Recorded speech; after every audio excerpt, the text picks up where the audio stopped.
하나님 말씀은 베드로전서 2장 1절부터 3절까지 말씀입니다.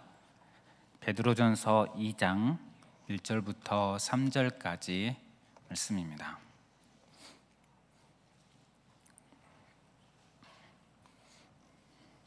함께 봉독하겠습니다.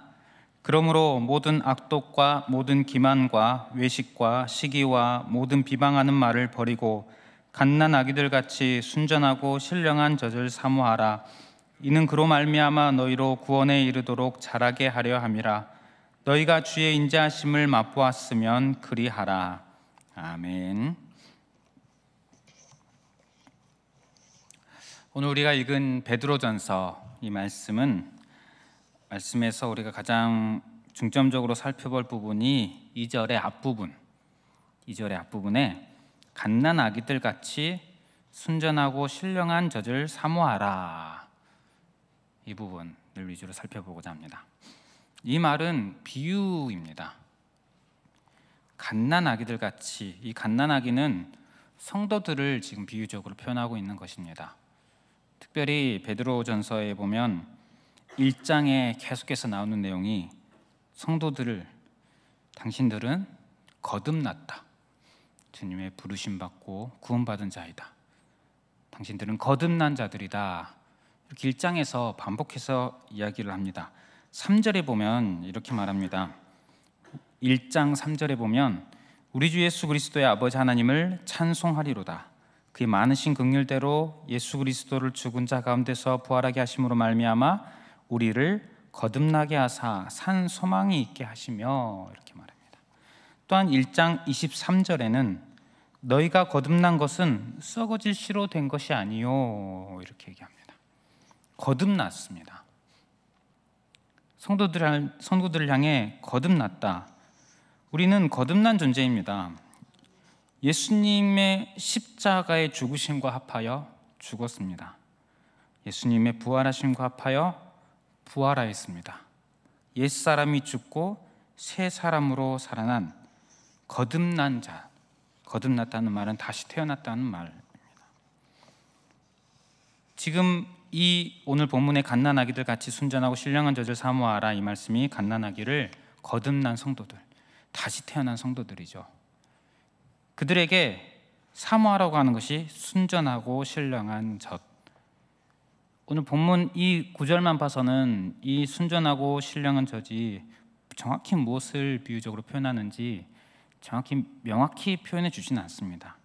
그러나 문맥상을 보면 크게 어렵지 않으실 것입니다. 하나님의 은혜, 또 오늘 제가 중점적으로 말씀드릴 하나님의 말씀, 앞장과 바로 앞절 1장 24절부터 연결해서 읽어보면 참 쉽게 알 수 있습니다. 1장 24절과 연결해서 제가 읽어보도록 하겠습니다. 그러므로 모든 육체는 풀과 같고 그 모든 영광은 풀의 꽃과 같으니 풀은 마르고 꽃은 떨어지되 오직 주의 말씀은 세세토록 있도다 하였으니 너희에게 전한 복음이 곧 이 말씀이니라. 그러므로 모든 악독과 모든 기만과 외식과 시기와 모든 비방하는 말을 버리고 갓난 아기들 같이 순전하고 신령한 젖을 사모하라. 지금 순전하고 신령한 젖이 복음, 또 우리가 받을 수 있는 하나님 은혜, 특별히 하나님의 말씀을 말하고 있다는 것을 어렵지 않게 아실 수 있으실 것입니다. 사람이 태어나면 갓난아기는 어머니의 젖이 필요합니다. 그래야 살 수 있습니다. 건강하게 자랄 수 있습니다. 그와 같이 그리스도인, 거듭난 자, 성도는 이제 무엇으로 사는가? 하나님 말씀으로 사는 것입니다. 우리는 하나님의 말씀을 사모해야 합니다. 특별히 주의 인자하심을, 구원받고 주의 인자하심을 맛본 자들은 더욱더 그렇게 해야 한다라고 3절에 말씀을 하고 있습니다. 그러므로 성도는, 저와 여러분들은 하나님의 말씀을 사모해야 합니다. 이곳에 나온 여러분들은 하나님 말씀을 사모하는 분이신 줄 믿습니다. 그러하기에 이 분주한 수요일 이 시간에 자리까지 나오시지 않았겠습니까? 하지만 이 부분은 또 강조해도 미리 알고 있지만 또 사모하고 있지만 다시 강조하고 다시 살펴도 부족하지 않을 부분입니다. 그렇기 때문에 계속해서 살펴보고자 합니다.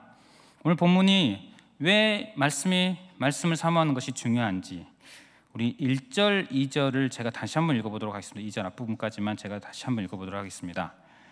그러므로 모든 악독과 모든 기만과 외식과 시기와 모든 비방하는 말을 버리고 갓난아기들 같이 순전하고 신령한 젖을 사모하라. 악독, 기만, 외식, 시기, 비방하는 말, 악한 것들이죠. 우리가 이전에 사람들이 행하던 악한 모습들입니다. 그것들을 버리고 신령한 젖을 사모하라. 즉 말씀은 우리로 하여금 이 악으로부터 지켜줍니다. 멀어지게 합니다. 우리의 힘으로 악한 길을 이길 수가 없습니다. 우리는 이길 수 없는 존재입니다. 하지만 말씀으로 가능합니다. 히브리서 4장의 12절, 13절을 보면 이렇게 말씀합니다. 하나님의 말씀은 살아있고 활력이 있어 좌우의 날선 어떤 검보다도 예리하여 혼과 영과 및 관절과 골수를 찔러 쪼개기까지 하며 또 마음의 생각과 뜻을 판단하나니 지으신 것이 하나도 그 앞에 나타나지 않음이 없고 우리의 결산을 받으실 이의 눈앞에 만물이 벌거벗은 것 같이 드러나느니라. 말씀이 모든 것들을 날선 검보다도 예리하다고 말씀합니다. 우리로 하여금 악한 길로 가고자 하는 이 본성들, 또 악한 세력들에게서 우리를 지키고 이길 수 있는 길은 말씀입니다. 시편 119편 105절은 이렇게 말합니다. 주의 말씀은 내 발의 등이요 내 길의 빛이니이다. 우리가 말씀을 따라가야 죄악된 길에서 벗어날 수가 있습니다. 혹시 자꾸만 넘어지는 죄가 있으십니까? 죄의 유혹이 자꾸만 날 감쌉니까? 그럴 때 우리가 어떻게 해야 되겠습니까? 말씀을 보시기를 바랍니다. 내 힘으로는 이것을 이길 수 없다 인정하셨으면 좋겠습니다. 성령님께 도와달라고 하며 말씀을 보시기를 바랍니다. 그렇게 해서 말씀으로 악에게서 승리하시는 그런 경험들이 넘쳐나는 그런 저와 여러분들이 되시기를 바랍니다. 그러므로 성도는 하나님의 말씀을 사모해야 합니다. 오늘 이 시간 다시 한번 다짐하시는 저와 여러분들 되시기를 바랍니다. 또한 순전하고 신령한 젖, 즉 하나님의 말씀을 사모하라고 하는 이유는 자라기 위해서입니다. 성장. 2절 중반부부터 보면 이렇게 말씀합니다. 이 말은 어떤 목적을 가리킵니다. 어떤 목적이 있다는 것입니다. 순전하고 신령한 젖을 사모하라 말을 해놓고 이는 어떤 목적이 있는 것이 뒤에 부분이 목적입니다. 그 목적은 무엇인가? 그로 말미암아 너희로 구원에 이르도록 자라게 하려 함이라. 구원에 이르도록 자라기 위하여서 순전하고 신령한 젖을 사모하라. 말씀은 우리로 하여금 자라게 합니다. 그런데 표현이 조금 헷갈리신 겁니다. 구원에 이르도록. 이 부분에 대해서 표현에 대해서 약간 오해하실 수도 있으실 것 같습니다. 우리가 예수님을 믿으면 구원받습니다. 우리가 의인은 아닙니다. 아니지만 예수님의 십자가 공로로 의인이라고 해주시고 하나님의 자녀가 됩니다. 하나님 나라의 영생이 확정됩니다. 하지만 하나님은 아직 이 세상을 새하늘 새 땅으로 만들지 않으셨습니다. 머지않아 예수님께서 다시 오시면 이 세상을 끝내실 것이고 예수님의 공로로 의인이라 해주셨던 하나님의 자녀들은 그때 살아있든 죽어있든 모두 하나님의 나라에 최종적으로 들어갈 것입니다. 그날 예수님 다시 오실 그날이 이를 때까지 우리는 육신을 입고 이 땅을 살아갑니다. 그래서 계속해서 죄와 싸웁니다. 우리는 이미 구원받았는데 이 땅에서 살고 있기 때문에 죄와 싸우면서 이 땅에서 하나님의 자녀로 살아가며 점점 하나님의 자녀답게 만들어져 가고 지어져 가고 예수님을 닮아갑니다. 동시에 하나님의 나라를 완전히 누리지는 못하지만 맛보며 살아갑니다. 그리고 주님이 재림하실 때 우리는 더 이상 죄와 싸우지 않는 그런 존재가 될 것입니다. 완전한 의로운 존재, 새하늘 새 땅에 거하게 될 것입니다. 그것을 말하고 있습니다. 우리는 이미 구원받았는데 그 최종적인 완성에 이르기까지의 그것을 구원에 이르도록 이런 식으로 신약 성경이 표현하고 있습니다. 말씀이라는 것이, 이 말씀은 우리로 하여금 예수님 다시 오실 그날까지 우리로 하여금, 이미 구원받은 우리로 하여금 예수님의 장성한 분량에까지 점점 자라가게 한다는 것입니다. 제가 그림을 하나 그렸는데 위에 보여주려고 준비를 하다가 잘 안 돼서, 그래도 카메라가 보일 것 같아서 한번 봐보시기 바랍니다. 제가 그림 2개를 그려봤습니다. 혹시 보이십니까? 비춰주셔서 감사합니다. 제 그림을 좀 잘 그려서, 혹시 보이십니까? 너무 안 보이신가요? 머리가 있고 목이 있고 팔다리가 있습니다. 1번 그림 1번, 그림 1번 기억해 주시기 바랍니다. 혹시 뭐 그림이 필요하신 경우 있으면 저한테 부탁하지 마십시오. 저한테 하시면 안 됩니다. 최선을 다해서 그린 겁니다. 자, 2번째 그림.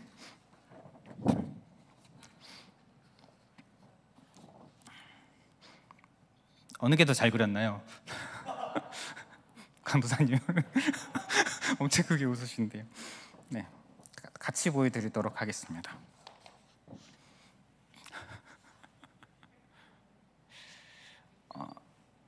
의미가 크게 다르지 않습니다. 비슷한 의미의 그림입니다.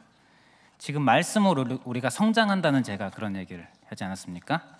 근데 이 그림은 제가 이 2가지 다 우리 그리스도인의 좀 잘못된 자화상 한번 그려봤습니다. 머리에 말씀이 들어갑니다. 그 말씀이 손과 발까지 가기까지 너무 멉니다. 너무 멉니다. 제 얼굴이 엄청 네, 괜찮습니다. 네, 참고 있겠습니다. 괜찮습니다. 감사합니다. 가까이 비춰주셔서. 그리고 이 그림은 똑같은 의미로 말씀, 얼굴이 엄청 큽니다. 눈도 크고 특히 입이 크고, 입 정말 큽니다. 귀도 크고, 말씀을 듣고 우리가 입과 귀가 정말 큽니다. 하지만 몸이 어떻습니까? 손과 발이 작습니다. 사람이 이렇다면 사실 건강하다고 할 수는 없을 것입니다. 그런데 많은 우리 그리스도인들의 모습이 이런 모습이 있지 않나, 우리의 신앙의 자화상. 우리가 예수님을 믿습니다. 이 말씀이 진리임을 믿습니다. 말씀을 사모합니다. 우리는 이 말씀을 따르는 자들입니다. 하지만 우리의 현실이 어떠합니까? 좀 차이가 있습니다. 내가 읽은 말씀, 내가 들은 말씀, 그것과 나의 언행, 그리고 나의 삶, 차이가 좀 많이 나는 경우가 있습니다. 사실 이것이 우리의 현실 아니겠습니까? 우리가 점점 성장해 가는 것은 하나님 말씀을 알아가는 것, 이것도 필요하고, 동시에 건강한 모습으로 이 말씀과 나의 삶의 간격이 조금이라도 좁혀지기 위해 노력이 필요하지 않을까 싶습니다. 그것을 위해서 우리가 할 수 있는 노력들이 여러 가지 있을 것인데, 오늘 말씀해 보면 딱 한 가지만 살펴보면 순전한 저지입니다. 신령하다는 것은 영적이라는 것이고 순전하다. 이 순전하다는 말은 원어 헬라어에는 무언가가 섞이지 않았다. 주로 이런 의미입니다. 그러니까 말씀이 섞이지 않는 것입니다. 이 간격을, 말씀과 우리 삶의 간격을 조금이라도 좁히기 위해서 오늘 말씀을 보건대 섞이지 않은 순전한 말씀.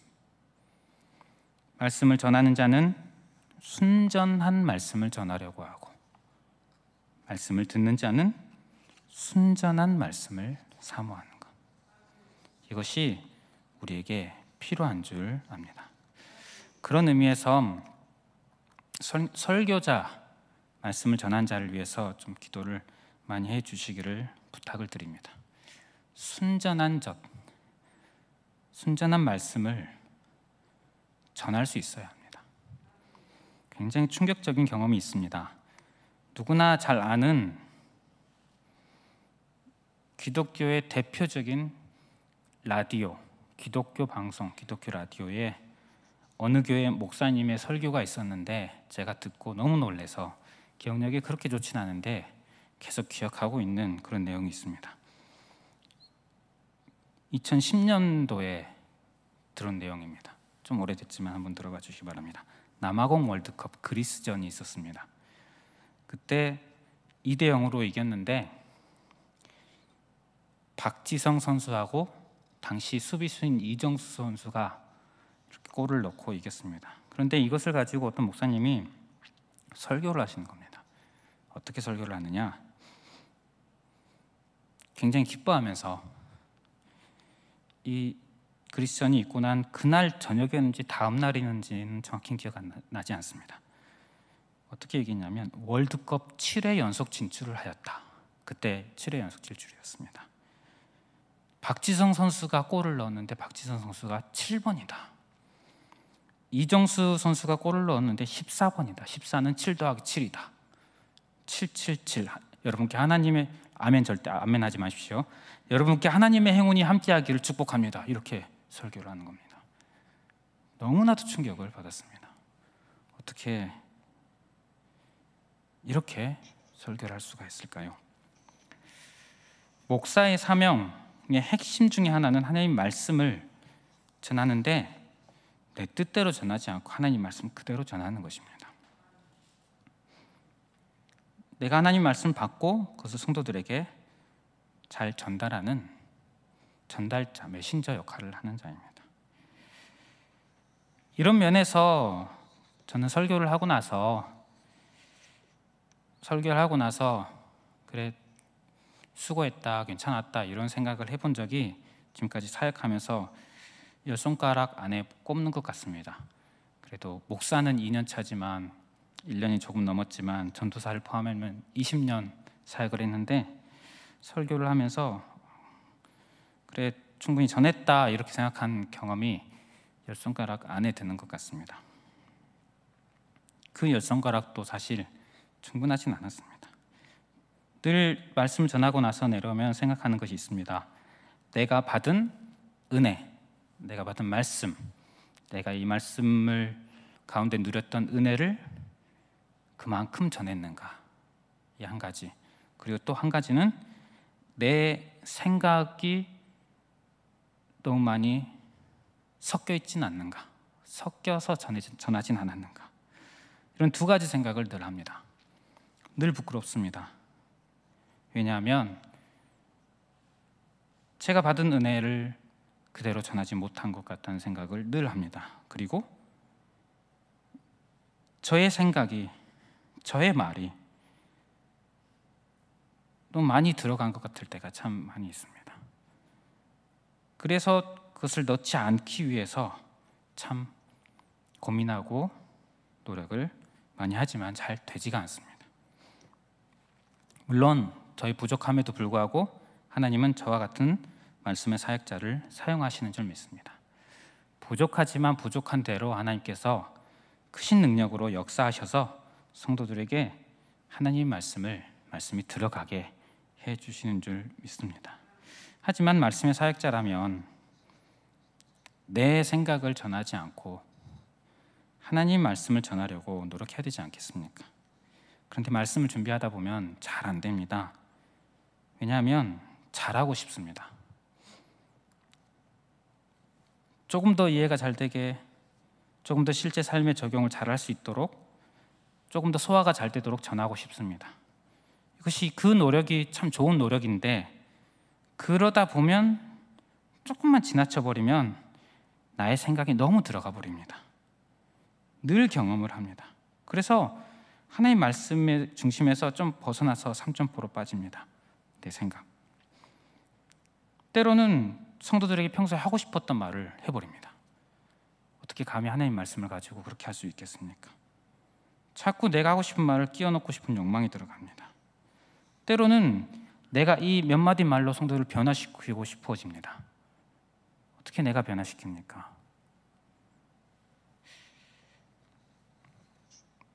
사역자들에게는 이런 유혹이 늘 매일 있습니다. 그러니 기도해 주시길 바랍니다. 이전보다 오늘 좀 특별히 좀 많이 기도해 주셨으면 좋겠습니다. 정말 순전한 양식을 먹이는 사역자가 되도록, 특별히 우리 교회 말씀의 사역자들 위해서 더욱더 기도해 주셨으면 좋겠습니다. 그리고 우리 사역자들이 먼저 말씀을 더 사모한 자 되도록, 그리고 우리 사역자들이 먼저 전하는 것과 삶의 간격이 좁아지도록, 더 많이, 완전히 일치될 수는 없다고 생각합니다. 더 많이 가까워지도록 기도해 주셨으면 좋겠습니다. 전하는 자는 순전한 말씀을 전해야 합니다. 또한 받는 자도 순전한 말씀을 사모하는 자가 되어야 합니다. 순전한 말씀, 1차적으로는 성경입니다. 우리가 성경 자체를 조금 더 사랑했으면 좋겠습니다. 찬송처럼 이 성경 심히 사랑합니다. 성경을 사모했으면 좋겠습니다. 물론 이 성경이 읽고 이해하기 어려운 부분이 있는 것이 현실적인 사실이고 좀 어려움입니다. 하지만 그럼에도 불구하고 우리는 기록된 이 하나님 말씀 그 자체를 더 사모하고 더 보려고 하고, 이런 우리의 모습이 있어야 할 줄 압니다. 또한 다음으로 우리가 말씀을 예배 시간에 말씀을 접할 때 조금 더 순전한 말씀을 사모했으면 좋겠습니다. 앞서 과거에 이상한 목사의 이상한 설교 얘기를 말씀드렸습니다. 그 라디오에서 들을 때 성도들의 아멘 하는 소리를 들었습니다. 어떻게 그런 말에 아멘을 할 수 있을까요? 어쩌면 그것이 틀린 줄 몰랐을 수도 있겠습니다. 어쩌면 마음을 내가 듣고 싶은 말일 수도 있습니다. 축복한다니 무조건 아멘 했을지도 모르겠습니다. 굉장히 복합적인 이유들이 있었을 수 있을 것 같습니다. 우리가 설교를 통해서 하나님 주일 말씀을 통해서 듣고 싶은 것이 있습니다. 나를 위로받고 싶기도 하고, 내 기도에 어떤 응답을 약속해 주시기를 원하기도 하고, 나의 인생의 어떤 안전을 확인해 주시기를 바랄 때도 있습니다. 이 말씀을 통해서.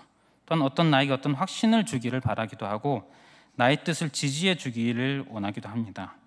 내 마음을 시원하게 해주는 그런 말씀 기다리고 있을지도 모르겠습니다. 내가 평소에 하고 싶은 말을 대신 해주는 말씀, 참 이런 말씀도 우리가 참 들으면 좋지 않습니까? 그런 말씀 듣는 것이 나쁘다는 것이 아니라 그런 말씀 듣는 것이 좋습니다만, 그것이 우리에게 일본으로 자꾸 말씀 들으면서 그것을 추구해서는 안 된다는 것입니다. 우리가 추구하는 것은 말씀 그 자체, 내가 어떤 편견이나 어떤 생각을 가지지 않고 하나님께서 나에게 무엇을 말씀하시는가, 어떤 말씀을 하시든지 이 성경 말씀에 충실한, 벗어나지 않는 하나님의 말씀을 그대로 받는다는 우리의 자세, 하나님 말씀 그 자체를 사모하는 그런 마음, 그런 사모하는 마음, 저와 여러분들에게 더욱더 많아지시기를 바랍니다. 마지막으로 이 말씀을 좀 들고 갔으면 좋겠습니다. 우리가 교회에서 말씀을 듣고 나갈 때 어떠십니까? 다 까먹습니다. 말씀을 들었을 때 기분은 남아 있습니다. 아마 오늘 가시고 나면은 제가 전한 거 이 그림만 기억하실지도 모르겠습니다. 다른 것은 기억 잘 안 나고 그림만 기억하실지도 모르겠습니다. 기분은 좀 남아 있습니다. 그런데 이 말씀을 내가 잘 들고 가지는 못합니다. 교회에 다 내버려 두고 갈 때가 참 많이 있는 것 같습니다. 물론 우리가 기억력이 안 좋은 것을 감안하지만 우리는 말씀을 참 많이 듣습니다. 교회에서 듣죠. 또 주일에 듣고 수요일에 듣고 새벽 기도회에 나오는 분들은 매일 듣습니다. 또한 집에서 기독교 방송 유튜브를 통해서 참 많이 듣지 않으십니까? 말씀을 많이 듣는 것이 우리에게 유익이 있습니다. 하지만 많이 듣는 것만큼 어쩌면 그보다 더 중요한 것, 듣는 횟수가 많은 것보다 어쩌면 더 중요한 것은 한 번 들었으면 그것을 가지고 내가 살아보는 것,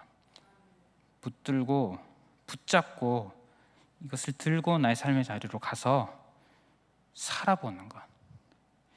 저는 여러분들이 설교를 어떤 교회에서나 어떤 영상을 통해서 듣는 횟수가 많은 것도 좋지만 이 말씀 하나만이라도 붙들고 내가 삶에서 성공하든 실패하든 살아보는 그 횟수가 더 많아졌으면 좋겠습니다. 그 횟수를 위해서 우리가 조금 더 노력하는 그런 저와 여러분들, 이것이 또한 순전한 말씀을 사모하는 그런 모습이 아닌가 생각을 합니다. 말씀을 마무리하겠습니다. 갓난아기에게 젖은 간식이 아닙니다. 그렇듯이 성도에게 성경은 반드시 먹어야 할 양식입니다. 설교자는 무언가가 첨가되지 않은 순전한 말씀을 양에게 먹여야 하고 양도 순전한 말씀을 먹고 자라야 합니다. 그럴 때 조금 더 건강한 성도, 건강한 교회가 될 줄 믿습니다. 성도 여러분, 오늘 말씀 기억하시길 바랍니다. 갓난아이들 같이 순전하고 신령한 젖을 사모하라. 우리는 하나님 말씀을 사모해야 합니다. 그런 의미에서 마지막으로 시편 1편 2절, 오직 여호와의 율법을 즐거워하여 그 율법을 주야로 묵상하는도다. 어떤 사람이 이렇게 한다고 말씀합니까? 복 있는 사람입니다. 저 여러분들이 이런 복 있는 자로 살아가시기를 바랍니다. 함께 이 시간 찬양하겠습니다.